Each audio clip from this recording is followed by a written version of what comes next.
what are you taking away initially? What do you mainly emphasize to viewers to focus on? It's mainly what you said. It's very obvious that this is a marriage of convenience. It might be a marriage, but we've seen China very willing to break up the relationship and cause tension in the marriage whenever it's not convenient for them.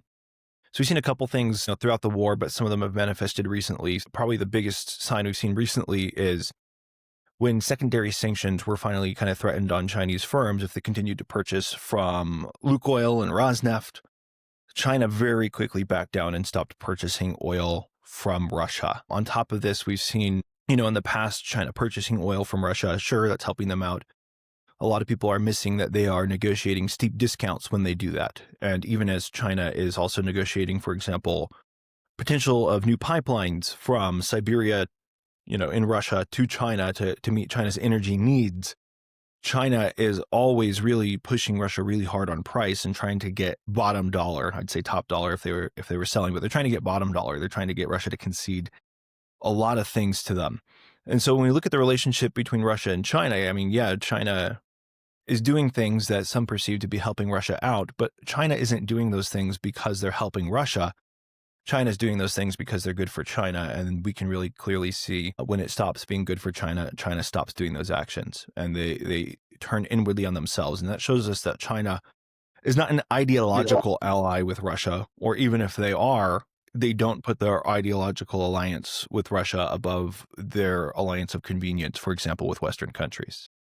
Yeah, I think that's a really fair point. I have another example I'm curious for your thoughts on in a moment, but sort of to be devil's advocate, people might argue, but how can one small example of one specific potential set of secondary sanctions, how can that point to the overall direction of Sino-Russo relations? Are we not overblowing this reaction from China? Yeah, and like I said, it's just the most recent example. It's certainly not the only example. The pipeline example is a big one.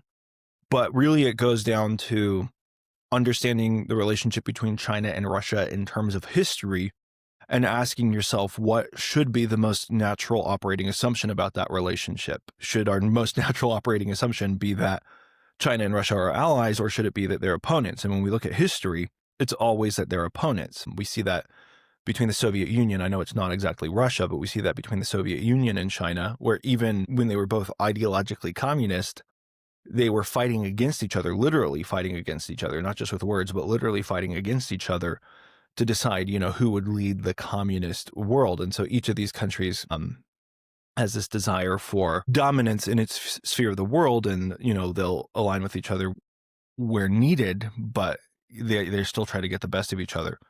When we look historically again at their relationship, there's examples from not very long ago where the Soviet Union, again, not modern day Russia, but the Soviet Union actually threatened to nuke China at times. And they actually asked the United States for permission to nuke China. Like, hey, if we nuke China, will you please not nuke us back? And the United States said no. All of these things point to deeper fractures in a relationship. And, if you go even further back, Russia historically stole a lot of lands that China still claims to be theirs. And a lot of it comes down to, Russia is in control of these sparsely populated territories in their east that have a whole lot of resources. China has a huge population, even if it's less than what they say, which, is a topic a lot of people are talking about lately. China still has a huge population and they're resource poor, particularly in the resources that Russia can provide.